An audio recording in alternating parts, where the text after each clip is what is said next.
Welcome again to everybody that is coming into this evening's show. We're just admitting people still into this session as it gets going, and welcome to our speakers. Today is a very lovely and interactive session that we have, alhamdulillah, for you. We'd like to remind you that to keep your cameras off and to keep your microphones off. I know you're all coming in with your microphones off anyway, but we did notice one week that somebody accidentally had their camera on and was not aware of it. So if that happens, I will try and take the camera off so that you're not put in any uncomfortable positions at home, parents that are tuning in from home. I hope you're all safe and well, inshallah, healthy and safe, and inshallah will benefit from this session from us, and that you're all in a safe place to be able to tune into this session, and that nobody is in an unsafe area and tuned into us while you're driving or anything else that you shouldn't be doing. So inshallah, if that is the case, do pull over indeed where it will be safe for you to tune into this session and be able to interact with the session, inshallah. So welcome again to you this evening. My name is Kathleen Roach-Nagy. I'm Managing Director of Approachable Parenting, who is hosting this for you this evening. MashaAllah, we are so delighted to be in this position, to be able to interact with you. And it is a privilege to be able to interact with you, MashaAllah, and to be able to answer your questions, and that you trust us with these questions. This evening is a very full house, guests. So just let you know that we have a lot of people, mashallah, that are coming in to the session even as I speak. As well as keeping your microphones off and cameras off, you can type into the group chat any questions that you may have. I'm just trying to keep cameras off. Somebody's come in there with camera on. Okay, thank you, participant, for taking your camera off, because it's better to keep your camera off indeed as you come into the session. If you can type in your questions into the chat box, Sister Maarya, mashallah, is going to be following that, as well as some of our team following these chats, inshallah, and they'll get back to me. So we have chats that can come on in over the Zoom call, chats that can come on in over the WhatsApp group that we know 170 of you are already on that WhatsApp group, and information and chats that will come into you on over Facebook as well. So there's lots of different things happening at the moment, indeed, for you all, inshallah, and a way of interact with us. We'd like to have a special thanks to Beth, Birmingham Educational Partnership, who has commissioned this, and we are very grateful for them to be able to commission this so that we can bring you the most appropriate answers and queries to your questions. They are trying to reach people in Birmingham specifically, but we know that you are coming from all over the UK. We'd love to have a hands up of how many of you are from Birmingham. So maybe you could write into your chats the first part of your postcode, so we know how many are from Birmingham, how many are from outside Birmingham. So that would be great if you could do that for us. And if you're able to give us a thumbs up, if you know Norton Hall, or if you know Muslim Youth Helpline, who we're also working with in partnership. So just give us a thumbs up about that if you know those people indeed, so we know where you're coming from. We will continue, I think, now with the session. I think we will start and get into it. We have a lot of people already tuned in, and a lot of questions already have been posted, subhanAllah, prior to this. And thank you. It's lovely to see people already putting in their postcodes in there. Well done, please. We don't need your full postcode. You can just do the first part of your postcode. So just to keep it very brief, that we keep B14, B8, B12, whatever it is, that we know the first part of your postcode, or if you're outside Birmingham, the first part of your postcode, so we can give that feedback back to our commissioners.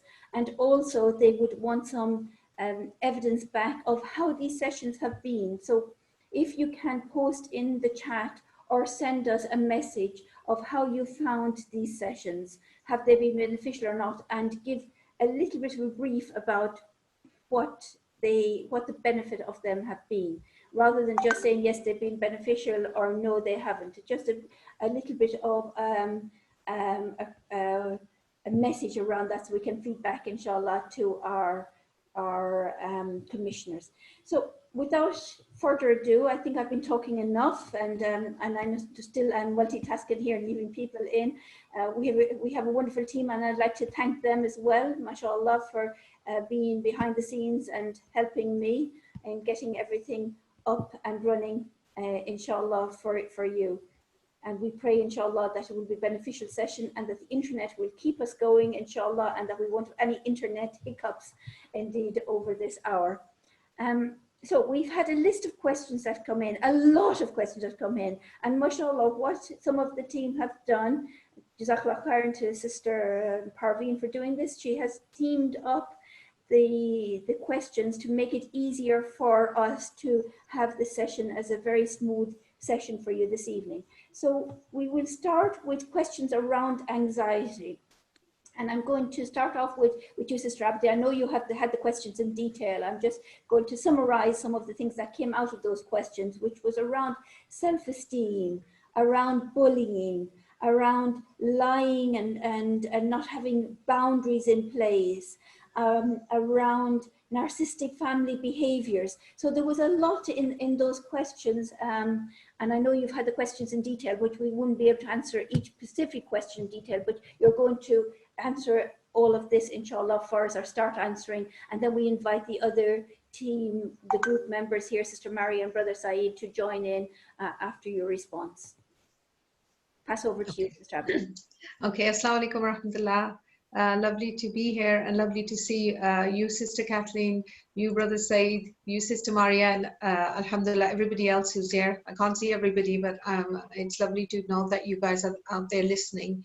So I guess all the questions around anxiety, the way I normally, when we're working with people who suffer from anxiety or issues around self-esteem, is especially for parents, the thing that we remind parents is that we have to make sure that we're not becoming anxious ourselves as parents. So I suppose the first thing to remind ourselves is that if we feel that the child is feeling anxious or if they're feeling low for something, we are not going to do the same, because don't forget, the children, no matter what the age they are, whether they're 5 or 15 or whatever, they look towards us as their role models. So we have to be very mindful as to how we are going to behave when we feel that they're being anxious. That's the one thing to remember. The second thing, which is very important, is that sometimes we don't know how to see anxiety. Sometimes people just use anxiety as a way of expressing that the child is seeking attention or whatever. But if we see that there is a persistent behavior and we feel that your child is feeling overwhelmed quite often, then it's important to recognize that and seek help for that, because we don't want to minimize a behavior. And if we minimize a behavior and not acknowledge it appropriately, then the difficulty with that is that that child will develop unhelpful coping strategies. And we don't want children to have unhelpful coping strategies. So I think that's quite important. The other thing with anxiety is that we should allow our children to express whatever worries and concerns they have. We should allow them to express that, whether it's to do with their self-esteem, whether it's an issue around bullying, because obviously there could be so many different strands to this. Communication is so important that they should be able to come and tell us whatever their concerns are, and they will stop talking to us if we give a larger than life response and if we are too reactive. So I suppose the important thing is that we ground ourselves, and then once we learn to ground ourselves, we teach them how to ground themselves. And if any of you were in that session that we did over Ramadan, we talked a lot about grounding techniques. And I think that's very, very important. I'm kind of forgetting what the next question was. Maarya, can you remember the kind of linking question with that? I can't remember it off the top of my head, but I will have a look for you, inshallah. I know there was a lot of talk about self-esteem and the impact on mental health. Obviously, the idea that low self-esteem has such a huge impact and seems to be quite an issue at the moment. So it's definitely something that may be worth talking about, Sister Abda.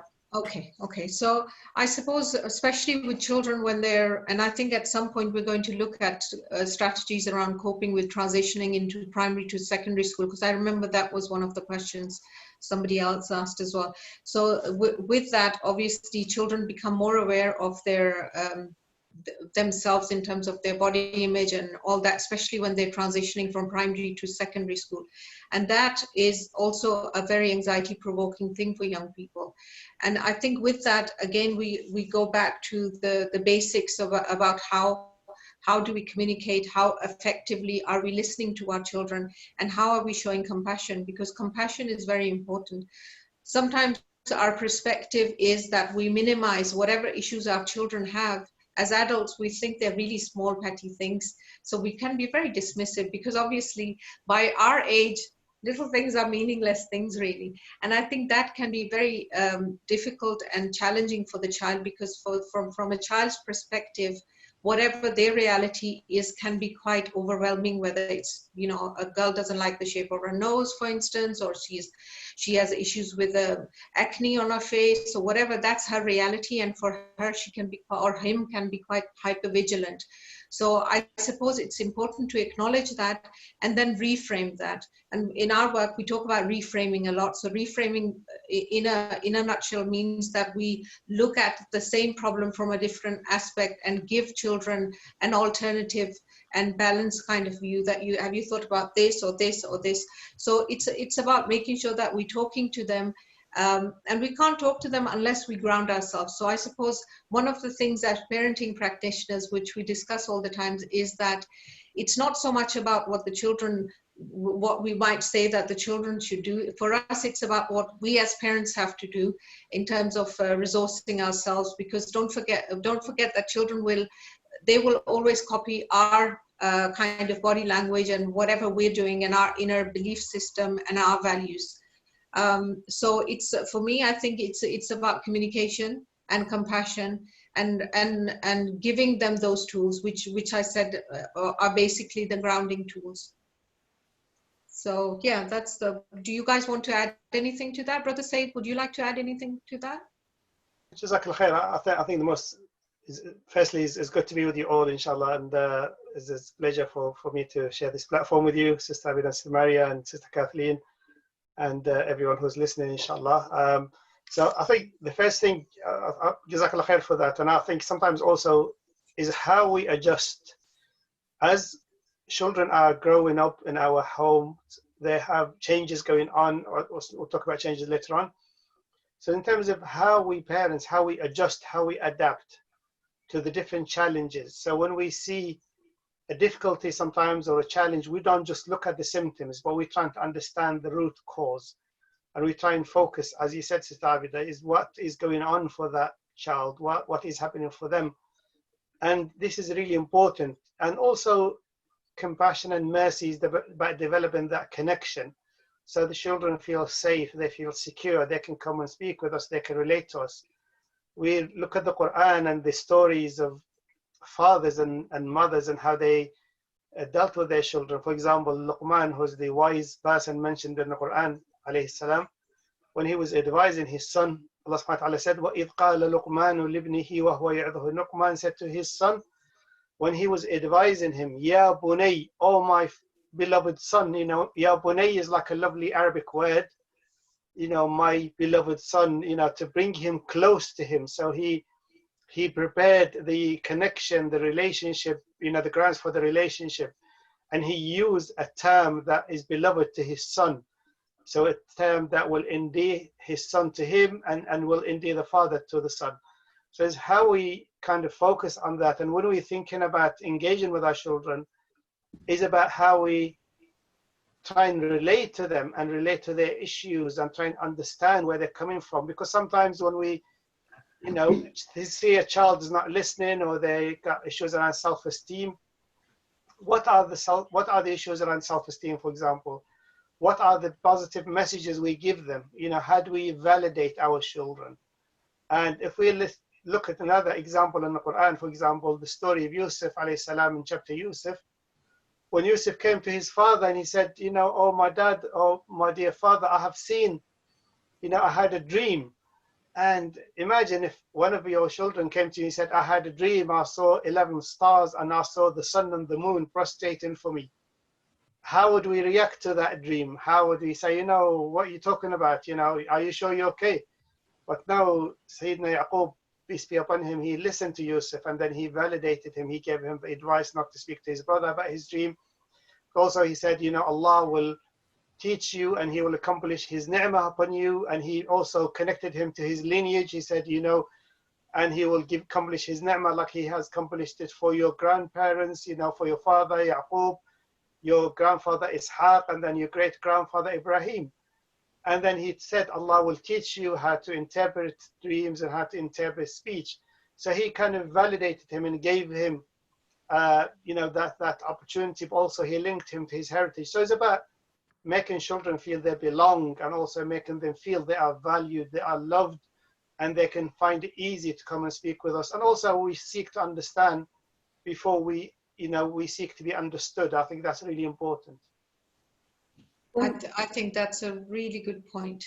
And I suppose that goes back to that connection and that communication. So going back to anxiety, I think the key thing is that constantly reminding ourselves, as you said, Brother Saeed, that understanding that any challenge that we or our children face, it is from Allah subhanahu wa ta'ala. And even if we don't understand, Allah subhanahu wa ta'ala constantly has a plan. So feeling anxious ourselves, I suppose, it doesn't really help our children at all. That is so true indeed. I'm just aware of all the amount of questions we have, and mashallah, that is wonderful answers. Sister Maarya, would you like to say anything before we move on to the next set of questions? I think when we're talking about, Jazakallah khair, I think when we're talking about mental health, particularly as children get older in their teens and things, and I know we've had quite a few questions around this, is around social anxiety and how do we cope with our teens that maybe may have low self-esteem and are struggling to interact in social situations, or perhaps don't want to be in social situations that we may want to encourage them to be in. So I just wanted to just touch upon what Brother Saeed and Sister Abeda said, reiterate what they've said about that mutual respect, love, compassion, and trying to understand their point of view, empathize as if we would with a friend. Try not to see them as your child. Mashallah, we've been blessed with children, alhamdulillah, see them as a gift, but also try to see things from their point of view, walk in their shoes. Listen to them. We've been given one mouth and two ears. Use them in that proportion. Use your ears double the amount of time that we use our mouth, inshallah. But from a social anxiety point of view, it's very, very difficult for children, teens, with lots of changes going on, to be able to understand their anxieties and their worries, particularly if they're struggling with self-esteem. And I would really encourage parents to think about, when we want them to interact in social situations, have we always given them the opportunity to interact, to build their confidence in different situations? Just giving them those opportunities to build relationships and gain that confidence, to be able to understand what a social relationship it looks like, and those social skills. I think that sometimes we forget about, again, role modeling those aspects, but also providing them with the opportunities to be able to do that. So true indeed. And thank you so much, all of you, for your answers. Really, really very powerful. We have a group of questions here around changes. So this is around changes, especially after the lockdown now. We've had our children at home for a while, and we have worries about with parents where their child is starting secondary school, growing up issues, puberty in that, how to talk to them around about those issues, how to help them if they're influenced with non-Muslim friends, influenced by social media. So changes that's happening around that. And I'm wondering, maybe if I go to Brother Saeed, if you can start off this conversation and how to answer this group of questions that we've come in around changes, if you don't mind. Jazakallah khair, Sister Kathleen. I think as human beings, subhanAllah, we go through change, and change is part of life. How many of us remember, how many changes happened in our life, whether we moved from different parts of the country to another part, or we moved from different parts of the world, or the person, man or woman, they were single and then they got married and they had children, so they became a dad or a mom, and so all changes are part of life. Is how we adjust to the changes. So the person who is resilient, meaning that you recover. Resilience means we recover from difficulty, or we recover from adversity, but also we utilize our resources when we're going through different challenges. So it's about adapting to change. So change is part of life, and is how we adjust. That's the first thing. Secondly, when you think about teenagers, teenage children, especially, that transition, imagine someone going from primary school to secondary school, they're going to be losing their friends, they will have to start all over again, they have to form relationships, they will have some anxieties about fitting in. So it's really important that we give them the tools in terms of how to adjust, but also in terms of building up their confidence. And number three, I think it's really important that we give them the environment. I think I can't say enough about that, because it's so important that we have a dialogue with our children, constant dialogue. When you pick up your son or daughter from school sometimes, what is normally your first question when when they come into the car? Do you ask them, how are you? Did you have a good day? How was your day? Or do you just say, what did you do today? Or, well, what happened today in the school? So your style of question and your style of how you relate to the children will allow the children either to open up or close the doors. So it's how you choose, open questions that you can ask them to establish dialogue, to enable them to relate to you. And then the other thing is really important. When we think about children getting information and being influenced by their outside friends or people from outside in terms of social media, the question will be asked, what is the role of myself as a parent? How do I relate to my children? How do I, if they had a problem, would they feel comfortable coming and talking to me about it? Or would they prefer talking to their friends? So if they prefer talking to their friends, then I need to reflect upon that and ask myself the question, why is it that my children find it easier to talk to their friends, or they find it difficult to talk to me? What are the barriers that prevent them from talking to me? Because unless we reflect, and I'll give you an example, Sayyidina Umar radiallahu anhu, second Khalifa, a man came to him and he was complaining about his son. He said, look, my son is not obedient to me. He's not fulfilling my right, as a father. So Sayyidina Umar said to the man, before you start demanding your rights as a father, let me ask your son first, have you fulfilled your role as a dad? So he asked him, he said, your dad said here you are disobedient to him. Did your dad teach you the Quran? He said, no. He said, did your dad choose a good name for you when you were born? He said, no, he didn't. He said, did your dad choose, a good mom for you when he got married? He said, no, he didn't, because my mom didn't teach me anything. So Sayyidina Umar went to the man, he said, you've been disobedient to your child before he became disobedient to you. And the other thing is, when you come into teenagers, in our parenting courses, Approachable Parenting, we talk a lot about developmental stages in terms of the change and how we cope. So we talk about, your children, for example, for the first 7 years of their life, you play with them and they learn through play. And then for the next 7 years, you educate them, you teach them, you give them life skills. So important to give children life skills, as well as knowledge, as well as practical knowledge. And then for the last 7 years until they become 21, you become their friend. You become their soundboard. They come and talk to you. They become, you share things with them. They share things with you. So that's very important, is how we understand the developmental stages of our children, so we can adjust our style of parenting to that developmental stage. So the way you talk to a teenager is not the same way you talk to someone who's, a child who's 3-year-old or 2-year-old. There's a differential in the approach. There's a differential in the communication. There's a differential in the giving that child a level of responsibility and autonomy. So these are very important so that we understand our children and their stage of development, and then we apply the right skills and the right approach to that.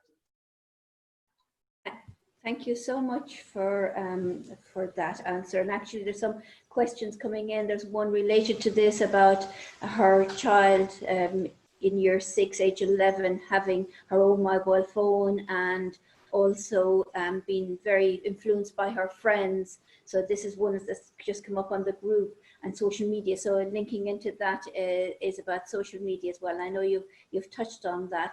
Is there anything else you'd like to say before we pass it over to one of the other members of the group?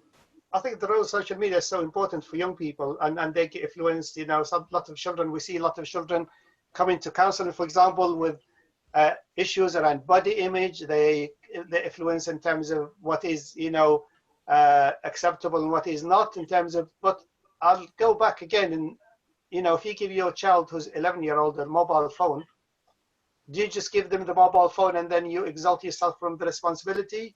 Or do we share the responsibility? So there's a constant understanding between us and them. What is the phone being used for? Do we have boundaries in the house, you know, in terms of, you know, is the mobile phone used all the time? Do we regulate, you know, our use of technology? So if the mother or the dad is constantly on their phone, but they're saying to the children, please don't use your phone now, the children are copying the behavior of the adults. So also social media can be so toxic. You know, we see, you know, safety, a parent is responsible for their children's safety and security. So as much as you are responsible for feeding them and nourishing them in terms of their physical activities and their physical well-being, we are also responsible for their emotional well-being and for any harm that might come to them from social media. So it's how we prevent that. If sometimes, subhanAllah, if we saw someone behaving inappropriately, you know, toward someone like a child on the street, we will call the police, or we will say, you know, this is unacceptable. But how many times we ask ourselves the question, what is my child doing on their phone? You know, are they watching things that are forbidden for them? Are they watching things that are inappropriate? Are they looking at videos, you know, that are not allowed for them? You know, what do we do when the child has the mobile phone? The easiest thing is to buy the mobile phone, but then what do you do with it when they have it?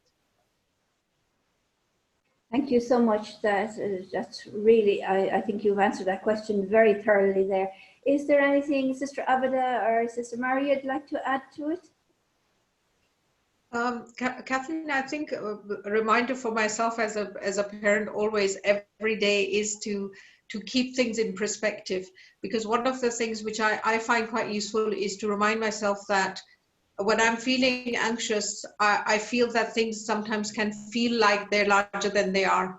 So, and we say this all the time in our courses, that people who are concerned for their children, people who come to these courses, oftentimes they don't look at how lovely they are as parents and how grounded in terms of their intention and how invested they are in their children. So I think we have to put our challenges in perspective and not get drawn into that big anxiety where we think, oh my God, it's going to be catastrophic. Just because at this stage my child is doing this or this, it's going to be a slippery slope and they will end up going into crimes or sort of coming out of Islam or whatever. Sometimes we can catastrophize as parents. And the more anxious we become, the more anxious our children become.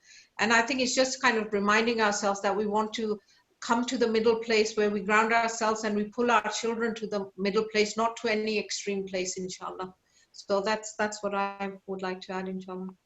Thank you. That is so important, actually. So important, isn't it, for us to remember ourselves, indeed, and what the roles we play in this as parents. Anything you'd like to add, Sister Maarya, to that discussion? I think going off the back of what Sister Abwat said, actually, that's a really important thing, and I hadn't really thought about it until you mentioned it. But very often we see parents going to that catastrophic place. And I know you talked about having those catastrophic thoughts and that black and white thinking in your very first session, Sister Abwat. But often those catastrophic thoughts will convey that to our child. So, you know, if they're doing something that we see some, you know, not in line with our views, we'll suddenly have them, like you say, you know, doing all sorts of things which they haven't actually done. And it's maybe just checking with ourselves that, you know, are we communicating that to our child? How are we communicating that to our child? And being very age appropriate with what we say to them. So I know one of the things that was mentioned as part of this changes topic was about puberty and addressing those changes. I think it's really important that we start doing that from a younger age. We don't wait until they hit puberty and then suddenly bombard them with lots of information. That's going to be very confusing for them. But giving them age appropriate information from, you know, a younger age before they get to those huge changes, preparing them in a way that, again, is age appropriate, thinking about the way that we convey information to them, and having a dialogue. So it's not just us telling them this is what's going to happen, asking them those open questions. How are you feeling? What are you noticing about your own body, the changes that you're experiencing? How is that making you feel? So that we're involving them and having that conversation and using that conversation as a way of teaching them and also befriending them, like Brother Saeed said, because it helps to establish that for later on as they grow older and we become their friend. Sister Kathleen, can I just mention something I forgot to mention earlier? And it's really important also to make a dua to Allah subhanahu wa ta'ala to protect our children. So dua is really important. One of the things that Prophet ﷺ said, you know, one of the accepted dua is dua of a parent. So if we look, you know, there's so many Quranic stories when the children became, you know, for Surah Al-Kahf, for example, when Musa and the Khadr went and they built the wall so the children can find the treasure when they got older. And they said, وَكَانَ أَبُوهُمَا صَالِحًا, their father was a righteous person. So the reason they built the wall, because the father was a righteous person, so the children could grow up and find the treasure underneath the wall. And that was the reason. So the reason sometimes for us also as parents is to put our trust in Allah subhanahu wa ta'ala, to do what we can, what is in our capacity, and at the same time relying on Allah subhanahu wa ta'ala and making dua that Allah protect our children. We demonstrate, as Sister said before, also role modeling behavior is so important, because children will follow what you do, not what you say. So as parents, we have a big responsibility to model positive behavior. You know, as the Prophet ﷺ used to do with his grandchildren, with his own children, ﷺ, he was the perfect model for them, the perfect role model, ﷺ. And he's the role model for all of us. So we look at his parenting style, ﷺ. What did the Prophet ﷺ do? How did he parent his children? How did he parent his grandchildren? We look and we learn from the Sunnah and from the Quranic stories that, you know, talk about parents and the role of parents. It's so important, mashallah, and we refer back to that, don't we, a lot of Islamic knowledge in our programs. And when you were talking there, I was reminding 777, as we often use. Play with them for 7, teach them for 7, and be friends with them for 7, which doesn't mean that you don't play with your teenagers, but it does show the importance of the phases in childhood as they become adults. And then when they're in their teenage years, you are becoming more like their friend. You're always going to be their parent, but it is that friendship that doesn't happen overnight. So it is a journey, and a journey that inshallah Allah will help us through with all our children, inshallah. And I mean, we've been talking a lot about teenagers, and I'm going to go back to the other side now, because we've had some questions come in for the younger children, so we need to actually answer that as well, inshallah. So there's some questions here around younger children, 3 and 4 year olds, not listening and not doing what they're told. And then we've got a question. We don't know the age, but I assume it's a bit older, because it's about lying and backbiting. So it feels a bit older, but we put it in together and grouped it around boundaries. So because we're trying to theme these questions here, listeners, to you, so that we can respond to all your questions. So many questions came in. If you've just joined us, please know that we're trying our best to answer your questions as we can. So many came in, we've themed them together. And what we would like you to do, please, is put in the first part of your postcode if you haven't done so already, because I know that few people have come in over the session. So first part of your postcode, and you are able to post questions into the feed, the chat box here, and we are responding to them as well as the questions we've had before this on our WhatsApp groups and that have come into us that we want to respond to. So we've themed them, and we're going through different themes at the moment. So I'm going to come to you, Sister Maarya, around this one, if this is okay, and start us off discussing around boundaries, really, the importance of boundaries. Sister Kathleen. This is a question that comes up quite a lot, and I know we've reiterated this many times, but I think it's really important that those rules and boundaries are there from the start, that we're not trying to set rules and boundaries, impose those, one day in response to a behaviour. Children really need those consistent rules and boundaries because it helps them to feel safe. And that consistency is so important. So for example, if we've got children in our care and we've got some rules and boundaries around something specific, and then they go to another family member's house and, for example, allowed to do something different to what they're allowed to do at home, that's really going to be confusing to the child. So it's really important with our rules and boundaries that we really consider what it is that we want our children to kind of grow up in between, and not be so kind of impose such boundaries that they don't feel that ability to grow within those. Sorry, I can hear some feedback. Can you all hear me okay? Alhamdulillah, I can hear you. Yeah. Great. So it's in terms of rules and boundaries, it is really key that we are consistent. And maybe if the child is old enough to be able to be involved in those rules and boundaries. And I'm not saying that we sit down with our child and say, oh, what do you think is a good idea for you in terms of what you can go on to social media, for example. But it's about having that dialogue with them and getting them to understand. But with younger children, particularly, people often think, oh, if we impose rules on younger children, 2-3 year olds, that's going to be really harsh, and actually we need that. Children's brains develop so quickly, and children's behaviours, I'm sure we've all seen it in our own children. One day we might show a certain behaviour and the next day they're doing it, and you think, wow, how did that happen? So for example, if you're I don't know how many of you jump on the bed, for example, but if you're jumping on the bed one day and then you see your children the next day when they're upstairs jumping on the bed, oh no, don't do that, you're not allowed to jump on the bed. They're going to think, you were doing it yesterday, mummy. How does that work? And again, I know we keep reiterating this, but role modelling is so important.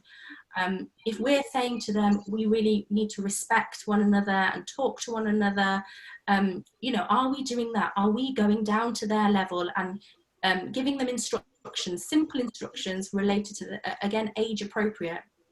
Again, with younger children, particularly, telling them what we want them to do rather than what we don't want them to do. So, that's really, really key. We often say, don't do that, don't touch that. But when they're younger, particularly, they don't know what you're actually expecting of them. What's the expectation? So rather than telling them what not to do, direct them to what's actually going to be the most helpful thing. I can see that you're throwing that food on the floor. Why don't we go outside and throw a ball instead? So just redirect them to something more positive, redirect them to what we want them to do, using the do language. Shall we do this?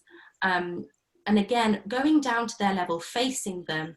Very often we are there with phone in hand, maybe having a conversation with another teen or somebody else in the family, and the younger children maybe get neglected in that sense, that they get instructions shouted at them maybe, and it's really important that we do try very hard, me included, to get down to their level, and eye contact and say, shall we do this?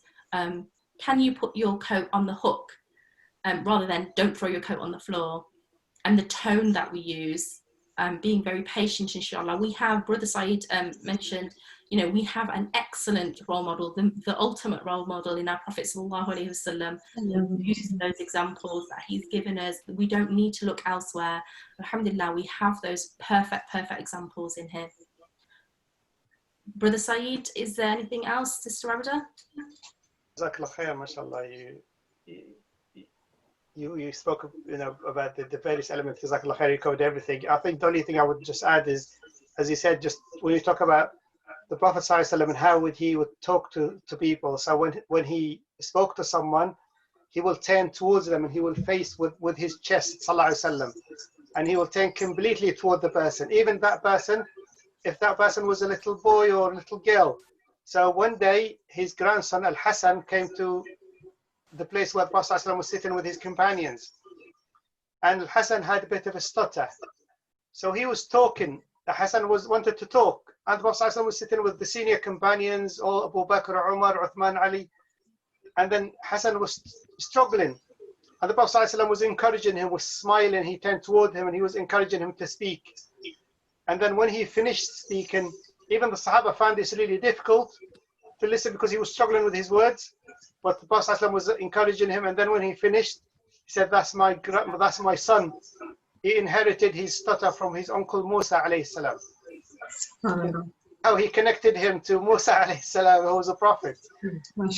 And similarly, another young man was sitting with Prophet ﷺ and the senior Sahaba, all the old Sahaba, the senior Sahaba, and the young man was on the right of the Prophet ﷺ.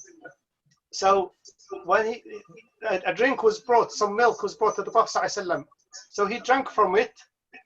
And then the Prophet ﷺ asked the young man, he said, can I pass it on to the ones who are older than you, the senior Sahaba? Or do you want to drink first? He said, no, Prophet of Allah, I want to drink first from after you. So he gave him the cup and he drank from it. And the reason he said, oh Prophet, I wanted to drink from the same place that you drank from. So, and then he passed it on to the rest of the Sahaba. So you see how the Prophet ﷺ, he didn't say, well, you're a young man, you have to wait your turn. Let me give it to the older, people who are around me. So it's about showing them respect. It's about showing them value in our communication. It's about understanding them, and also it's about kind of connecting with them. It's about the connection is so important. If you have a connection, a relationship with your child, and you give them options when you want them to do things, as Sister Maarya said, instead of telling them what to do, so how about doing this? If you spill a glass of orange on the floor, parents can react in 3 different ways. One parent might start screaming and shouting. Another parent might start going to the kitchen and getting some cloth or cleaning materials, and they will just clean it. Another parent will say to this child, don't worry, these things happen. Let me go and get some. Why don't me and you go to the kitchen, get some cleaning materials, and we clean the mess together? So that child will learn a skill that if I spill anything, I need to clean. But the mother didn't shout at me, or the parents, or the dad, but they taught me a skill. They showed me how to do things when things go wrong. And that's really important. Alhamdulillah, alhamdulillah. Can I just add one point to that, if I may? As you mentioned, Maarya, consistency is very important, and we know through neuroscientists that they tell us that it takes about 9 weeks for a behavior to set in. And sometimes we because of our frustration, we try something, and day 2, day 3, we think it's not working as a strategy, and we give up. And in our programs, we see that parents give up on whether it's behavior charts or kind of any type of strategy. We sometimes tend to give up too easily. So I think it's just a reminder that we need to be persistence is the key, really, to introduce a new behavior, or kind of if you want to change a behavior, inshallah. MashaAllah, Jazakallah khairan for answering that very effectively indeed. We have a specific question for Brother Saeed around Islamic knowledge. It is to provide some Islamic evidence that would dispel negative thought, and because sometimes people feel that if the person is weak and ungrateful to Allah if they've got negative feelings. And I want to link into that some another questions are being privately messaged to me on the group as well, around a 14 or 15-year-old. I think somebody has their microphone on there, that maybe they could have it off if they're. speaking. If you can hear me okay. And this 14 or 15-year-old child is refusing to have counseling, and the mother is trying to get her to have counseling, and now is starting to self-harm. Can we, just before you answer these questions, there's a few people on the group, if you don't mind, please turning your microphone on silent, because there is some overriding noise and we can't hear efficiently. Okay, so if I'm going to try and mute you, those people that have their microphones on, and while we pass over, thank you. Thank you very much for muting that now. Thank you. I pass over to Brother Saeed first for some replies around that. It's just for sake of time, I'm trying to link in some things together as well, inshallah. Inshallah. Jazakallah khair, Sister Kathleen. So, subhanAllah, you know, when we go through any test in our life, you know, if you imagine yourself, you had a physical illness, you know, if someone suffering from, you know, may Allah protect us all, from cancer, for example, do we say to that person, you have weak iman? If someone is suffering from a broken leg, do we say to them because they have weak iman? No. We say, you know, we help them, we're trying to support them. Similarly with mental health or low, you know, sadness or depression or anxiety is part of life. Allah subhanahu wa ta'ala is the one who created us. And there's so many verses in the Quran and so many examples from the life of the Prophet ﷺ we can give, but I'll try and be brief. So if you imagine the Prophet ﷺ, when he lost, you know, the people who were close to him, when he lost his wife Khadija radiallahu anha, and his uncle Abu Talib in the 10th year of revelation, that year in the Hijr, in the Seerah was called the year of grief or the year of sadness. Prophet ﷺ, when he went to visit the grave of his mother, he wept sallallahu alaihi wasallam, and he cried, and his beard was full, you know, covered with tears. Similarly, when he lost his son Ibrahim, he said, indeed, when they said, oh, you're Prophet of Allah, even you, when he was crying, when he had tears in his eyes, he said, indeed, the eyes become tearful and the heart becomes sad, and we only say what is pleasing to our Lord. To Allah we belong, and to him we shall return. The Prophet ﷺ said in another hadith, whatever afflicts the believer from fatigue, from disease, from sadness, from anxiety, from hurt, from stress or stress, even the prick of a thorn that the believer will suffer from, the Prophet ﷺ said, Allah will expiate some of their sins as a result of that. And also, the Prophet ﷺ said in another hadith that the most tested people are the prophets. So what are we going to say when the prophets are tested the most severely? Does that mean they had weak iman? No, of course not. That means that Allah loved them, he tested them as well. So if you imagine Prophet Yaqub alayhi salam, he grieved so much for the loss of Yusuf until he lost his eyesight. And Allah subhanahu wa ta'ala talked about Yaqub. Sorry to interrupt you a minute. We have some interference here, so can we just ask these two people that have their microphones on, Anu and Anita, if you can please turn your microphones on mute. There's two people on the group who have their microphones on, so if you can please turn your microphones on mute so we can hear Brother Saeed effectively. Jazakallah khair. Sorry, Brother Saeed. Jazakallah khair. Yeah, if you can help us, inshallah, so we can learn, inshallah, and use the time effectively. Jazakumullah khair, may Allah reward you for your cooperation.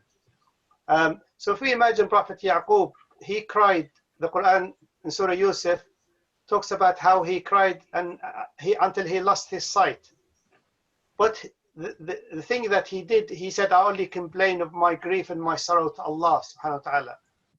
And his children said, you know, you're still crying about Yusuf, you know, until you're going to die from grief or you're going to die as an old man. But then he said, I only complain of my sorrow and my grief to Allah. So he was a human being. He was a prophet, a son of a prophet, a son of a prophet. If you imagine Sayyidina Yaqub, he was a third generation of prophets. And he still suffered from sadness. And he experienced sadness. And he cried for years and years until he lost his sight. Allah subhanahu wa ta'ala, when we talk about Yaqub, he did not say, well, Yaqub, did this because, no, because he's a human being. He's got feelings. He's got emotions like any father would have, or any mother would have when they lose a child, or a child goes missing. Similarly, when we think about Ayyub, alayhi salam, Prophet Ayyub, he experienced illness and physical illness for years and years. When we think about the Prophet, our Prophet Muhammad sallallahu alaihi wasallam, how much he lost people who were close to him. Also, he had to flee Mecca, the place of his birth. He lost his companions like Hamza, and he would cry and he would be upset, but he would always respond in a positive way.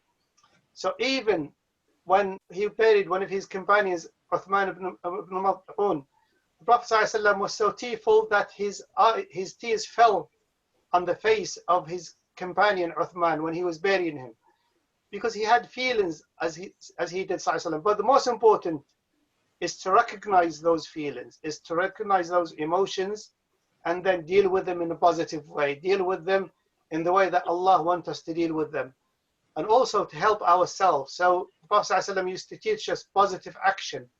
He said, be steadfast to do what is beneficial for you, and ask Allah for assistance, and do not become a defeatist. And also when he taught one of his companions, he went one day to the masjid, and he saw a man, his Abu Umama, who was sad and upset. He said, Abu Umama, what's wrong? He said, Prophet of Allah, I have so many debts and so many worries. He said, shall I teach you these dua, that if you do these words, that Allah will alleviate your suffering and your hardship? And he said, Allahumma inni a'udhu bika min al-hammi wal-hazan. Oh Allah, I seek refuge in you from anxiety and from sadness, and from weakness and from laziness, and from cowardice and from miserliness, and to be overwhelmed by debt or to be oppressed by men. So he taught him positive action. And I'll finish with this example. Finally, that is really important. We seek help when we need help, because the Prophet ﷺ said, when Allah sends a disease or a difficulty, he verily sends the cure for it. And in an example, the Prophet ﷺ, one day, a woman came to him, and she said to our Prophet of Allah, I experience episodes of epilepsy. Can you ask Allah to heal me? He said, I can ask Allah to heal you, or if you want to be patient, Allah will grant you Jannah, inshallah. So she said, I want Jannah, inshallah, and I will be patient. The only thing I would ask you is to make a dua that my body does not become uncovered when I have my episode of epilepsy. So her body used to, to be exposed when she had these fits. So the Prophet ﷺ made dua for her that her body does not become exposed when she had these fits. And then for years after the Prophet ﷺ passed away, the Sahaba used to talk about this lady. They would say, let me show you a lady from the people of Jannah. Let me guide you to people to see a people from the people of Jannah. So the Prophet ﷺ did not say to this lady, you got a weak iman, or you have something wrong with you. No, we get tested in life. Part of being on this earth, in this life, is to be tested by certain things. And the level or the challenge for us is how we cope with that test. How do we respond? How do we help ourselves? How do we develop solutions and coping strategies? How do we connect? How do we seek help? Those are very important things that will allow us to recover and discover ways of coping with our emotions, with our difficulties, with our challenges. Jazakumullah khair. Jazakallah khairan for that. Indeed, is really important. Would anybody else like to contribute to that, and maybe include a little bit more around self-harming before we have to go to just one last question after that then? And I think listeners and people that have tuned in this evening, if we've had a lot of questions around special needs, we won't be able to answer them all this evening if we just look at the time, unfortunately. But if you want to give us more of your questions, what we can do is come back next week with our panel, and we can focus a bit more on special needs to be able to address it, because we do need to give it that individual time. It will take time, but maybe we should just finish on this question first, around and continue what brother was saying, especially with the question around self-harming and reaching out for people that needs help, needs counselling, with our other two guests. And then I have one final question that we will ask indeed, if that's okay. So who would like to continue? Sister Abeda, would you like to pick up on that, on what brother Saeed said? Inshallah. So I think one thing that you asked earlier was about the 14-year-old where the parents believe that she needs counseling and she's refusing to go to see a counselor. I think the first thing to understand is that for a 14-year-old to go and speak to a stranger is a very overwhelming kind of strange concept, and children at that age really struggle to express themselves.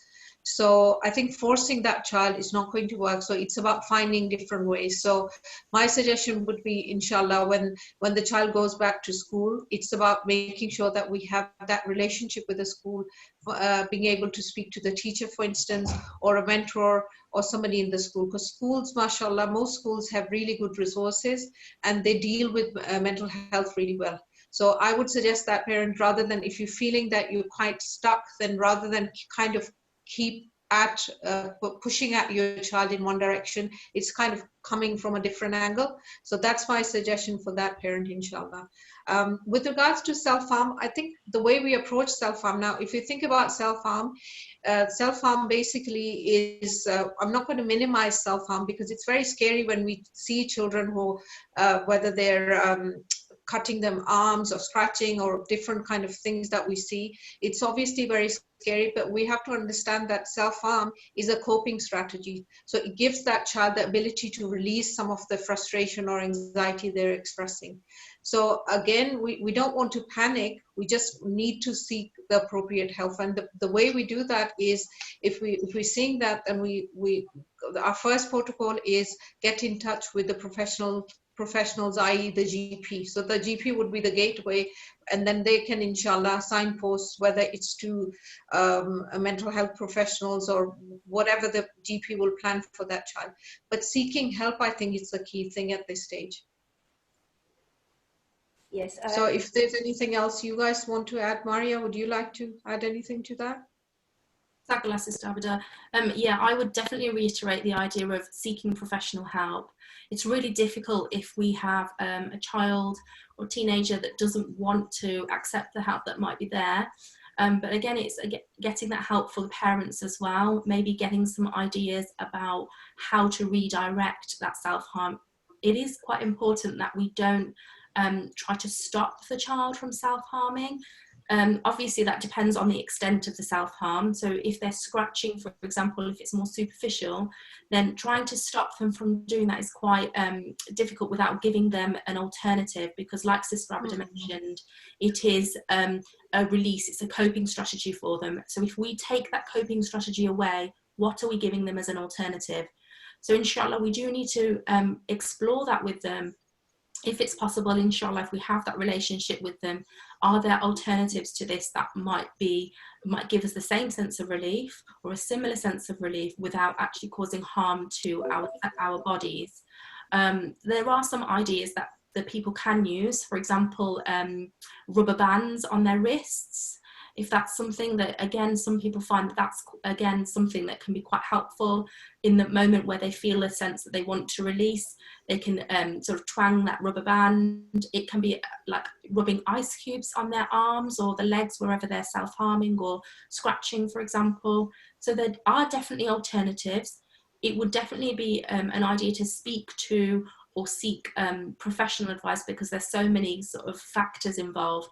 But I would certainly say, try not to take away that coping strategy from them without giving them alternatives, even if that's giving them an outlet for them to speak to you and trying to understand their point of view. Thank you so much. That was wonderfully answered, and I know we could talk about this much longer again. That parent, I would advise to contact Approachable Parenting, and we can give you more specific help around this. And I have already posted our email address up on the notice board for her to do that. I'm going to end with, I know we've talked about some very serious topic here, but I'm going to end with a topic that is very serious. It is around dads, but maybe not as serious as what we've been talking about. And on the last session, we can come back more and talk about dads, because it'll be just the week before Dad's Day, Father's Day. So we will talk more about dads on that session. But this is a general question that came in, and we want to end with this in the last couple of seconds, because we've gone over time, but in the last couple of seconds that we have. And thank you, panel, for staying on and answering this. And it says, my husband makes all the decisions in the household, but don't have any involvement in the children. What can I do with this situation? And I know there's a lot of households like this. So it's a general question. Oh, who should I come to first? I can see you all wanting to answer it. Maybe I go to Sister Abeda. You're smiling there, Sister Abeda. I come to you first. I only smile because as a couples therapist, I kind of encounter this all the time. So I think the important thing is that we don't get into that cycle where we're constantly nagging each other. So even if that's the reality, I don't think nagging each other is going to help. So my suggestion would be to introduce small changes, very small, subtle changes. For instance, kind of maybe a 30 minutes sit down family time, maybe once a week, as a structured thing, telling your husband well in advance, this is what we're going to do. Or maybe over the weekends, just making sure that on a Saturday, everybody has breakfast together once a week. Or maybe just once a week in the evening, taking out a board game and playing that. So I think it's about small changes, and again, being patient and persistent, because sometimes we get so frustrated, and that frustration, it dispels all the positivity, and it really, there is no sakina in the house once we start fighting and bickering and kind of telling each other off. There's so much negativity in that. So I think patience is the key, especially for mums if they're trying to bring in the fathers. I think kindness and compassion is the way forward, I would suggest. So Maarya, you're nodding there. I'm going to have to come to you next, I'm afraid, to comment on this question also. I think, Sister Abeda, mashallah, you've raised some really excellent points, and I certainly don't have the expertise of being a relationship counsellor like our other panel speakers, mashallah, but just, I think it's really important that conversation, again, we're role modelling for our children. As our children grow up, they need to see what a healthy relationship looks like, but being able to have that open conversation with our partners and set our expectations of each other, I think is really important. And starting small, we can't expect that things are going to change overnight. We don't want to be nagging them, and vice versa, they don't want to be nagging us. But I think it's, again, just open communication, starting very small. Let's do something together. We've got 10 minutes. Why don't we go outside and, kick a ball about and get everyone in the family involved? Even the teens, come on kids, we're going to go outside and play football, boys versus girls, or older ones against younger ones. Inshallah, those small things are the things that we can build upon and inshallah involve the whole family. Inshallah. And I would pass over to our only male on the panel, who is a father as well, to give us some inspirational advice, inshallah. Jazakallah khair, mashallah. My dear sisters already kind of, mashallah, excelled in this. I don't have much to say really, because I'm like a Sister Maarya and Sister Abeda, mashallah. So the only thing I would add, just in terms of, just to reiterate what they said really, so it's about having patience, it's about having dialogue, constant dialogue. But when Allah subhanahu wa ta'ala talks about the home that we have, Allah subhanahu wa ta'ala talks about, you find peace and sakina, as Sister Abeda mentioned. But also you find mercy and rahmah and mawaddah and love. And in those verses that talk about the verses of the marriage, after that, Allah subhanahu wa ta'ala talks about those who are thoughtful. There are signs for those who are thoughtful. So we should be more thoughtful in terms of how we approach one another.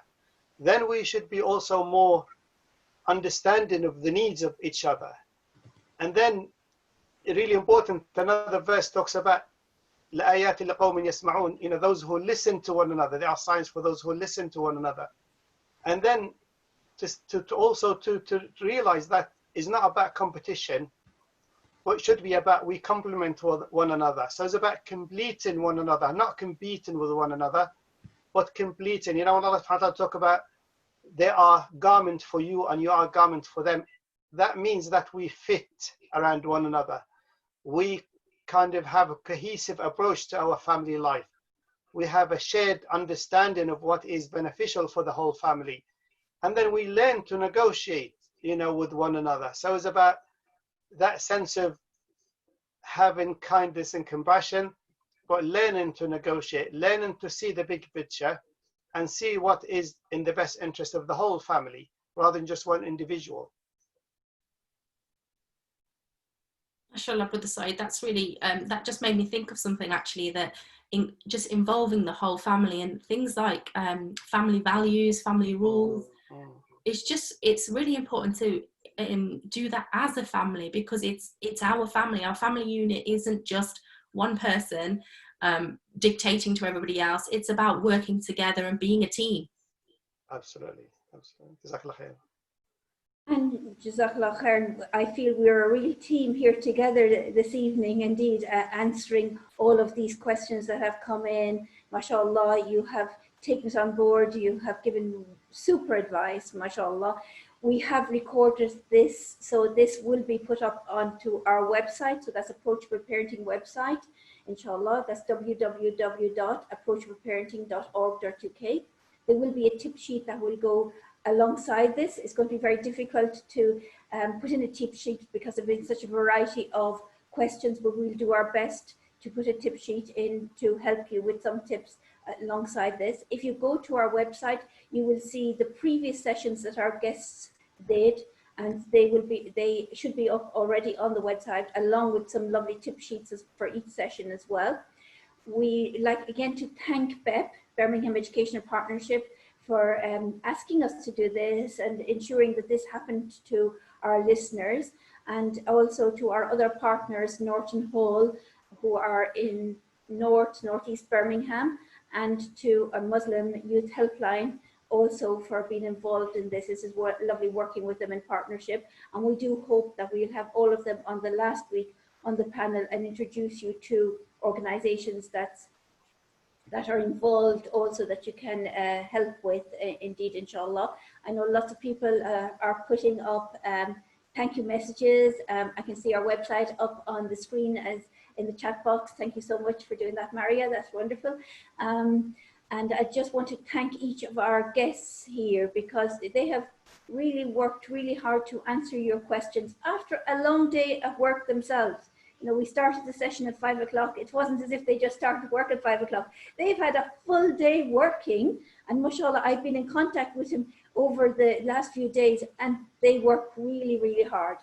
And we need to, if I could give them a round of applause and let you all give them a round of applause, please, or give them a thumbs up, or whoever you can, to thank them, and may Allah reward them and thank them and give them lots of bounties in abundance, inshallah, for themselves and their families, and for their own professional knowledge to be able to help not just you that are tuning in, but lots of others, inshallah, and help me, inshallah, to be better in posting this and getting these sessions to you, inshallah, also. And in my knowledge, I know, mashallah, they really support me and help me in my knowledge also, mashallah. Jazakumullah khairan.